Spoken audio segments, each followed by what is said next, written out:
ஊர் என்னும் சொல் இடம்பெற்ற நூல் தொல்காப்பியம். அன்பு என்னும் சொல் இடம்பெற்ற நூல் தொல்காப்பியம் திருக்குறள். உயிர் என்னும் சொல் இடம்பெற்ற நூல் தொல்காப்பியம் திருக்குறள். மகிழ்ச்சி என்னும் சொல் இடம்பெற்ற நூல் தொல்காப்பியம் திருக்குறள். மீன் என்னும் சொல் இடம்பெற்ற நூல் குறுந்தொகை. புகழ் என்னும் சொல் இடம்பெற்ற நூல் தொல்காப்பியம். அரசு என்னும் சொல் இடம்பெற்ற நூல் திருக்குறள். செய் என்ற சொல் இடம்பெற்ற நூல் குறுந்தொகை. செல் என்ற சொல் இடம்பெற்ற நூல் தொல்காப்பியம். பார் என்னும் சொல் இடம்பெற்ற நூல் பெரும்பனாற்றுப் படை. ஒளி என்ற சொல் இடம்பெற்ற நூல் தொல்காப்பியம். முடி என்னும் சொல் இடம்பெற்ற நூல் தொல்காப்பியம். நீண்ட நீண்ட காலம் நீ நீடு வாழ வேண்டும். வானம் திறந்து தூரம் நீ வளர்ந்து வாழ வேண்டும் என்ற பிறந்தநாள் வாழ்த்து பாடலை இயற்றியவர் கவிஞர் அறிவுமதி. தமிழ் மொழி போல் இனிதாவது எங்கும் காணோம் என்று பாடியவர் பாரதியார். மா என்னும் சொல்லின் பொருள் விலங்கு. தமிழ் நமக்கு கிடைத்துள்ள மிக பழமையான இலக்கண நூல் தொல்காப்பியம். தமிழில் அறிவியல் தொடர்பான செய்திகள்.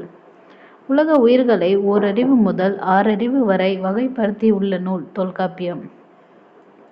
நிலம், நீர், நெருப்பு, காற்று, ஆகாயம் என்னும் 5ம் கலந்தது இவ்வுலகம் என்பதை விளக்கிய நூல் தொல்காப்பியம்.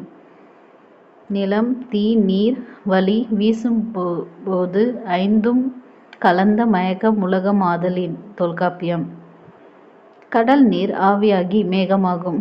பின்னர் மேகம் குளிர்ந்து மழையாக பொழியும். இதனை கார் 40 என்னும் நூலில் கடல்நீர் முகர்ந்த கமஞ்சூல் எழிலு என்று குறிப்பிடப்பட்டுள்ளது. திரவ பொருட்களை எவ்வாறு அழுத்தினாலும் அவற்றின் அளவை சுரக்க முடியாது என்ற கருத்து ஆழ அமுக்கி முகக்கினும் ஆழ்கடல் நீர் நாடி முகவாது நாள் நாழி என ஔவையார் பாடலில் கூறப்பட்டுள்ளது. போர்க்களத்தில் மார்பில் புண்படுவது இயல்பு. வீரர் ஒருவரின் காயத்தை வெண்ணிற ஊசியால் தைத்த செய்தி பதிற்றுப்பற்று என்னும் நூலில் இடம்பெற்றுள்ளது. நெடு வெல்நூசி நெடுவசி பரந்தவடு பதிற்றுப்பற்று. சுறாமீன் தாக்கியதால் ஏற்பட்ட புண்ணை நரம்பினால் தைத்த செய்தியும் நற்றிணை என்னும் நூலில் காணப்படுகிறது. கொட்சுறா எரிந்தென சுருங்கிய நரம்பின் முடிவுதிர் பரதவர் நற்றிணை. தொலைவில் உள்ள பொருளின் உருவத்தை அருகில் தோன்ற செய்ய முடியும். அறிவியல் அறிஞர் கலீலியோ நிறுவிய கருத்து இது. இக்கருத்து திருவள்ளுவ மாலை என்னும் நூலில் கபிலர் எழுதிய பாடலில் இடம்பெற்றுள்ளது. தினையளவு போதா சிறுபுல் நீர் நீண்ட பனையளவு காட்டும் கபிலர். தமிழில் பயின்ற அறிவியல் அறிஞர்கள் அப்துல் கலாம், மயில்சாமி அண்ணாதுரை, இஸ்ரோ தலைவர் சிவன்.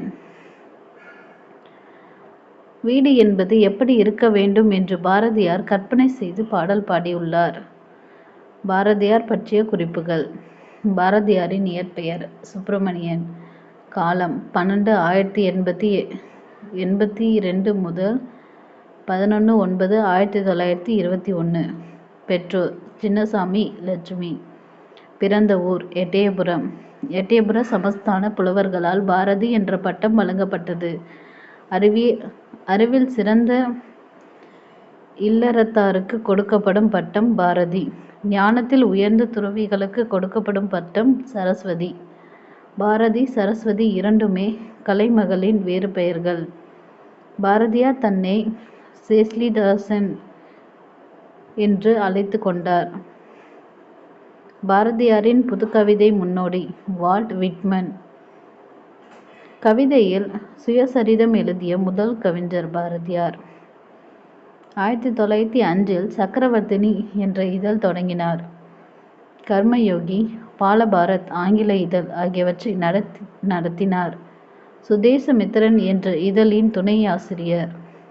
இந்தியா என்ற இதழின் ஆசிரியராக பணியாற்றினார். தமிழுக்கு தொண்டு செய்வோம், சாவதில்லை தமிழ் தொண்டன் பாரதியார் செத்ததுண்டோ என்று பாரதியாரை போற்றியவர் பாரதிதாசன்.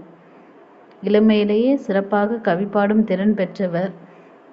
எட்டயபுர மன்னரால் பாரதி என்னும் பட்டம் வழங்கி சிறப்பிக்கப்பட்டவர். பாரதியார் பாஞ்சாலி சபதம், கண்ணன் பாட்டு, குயில் பாட்டு முதலிய பல நூல்களை இயற்றியுள்ளார். பாரதியார் பாடல்களை முதலில் மக்களுக்கு அறிமுகம் செய்தவர் பரளிசு நெல்லையப்பர். பாரதியார் பாடல்களை முதலில் வெளியிட்டவர் கிருஷ்ணசாமி ஐயர். பாரதிக்கு மகாகவி என்ற பட்டம் கொடுத்தவர் வ. ராமசாமி ஐயங்கார்.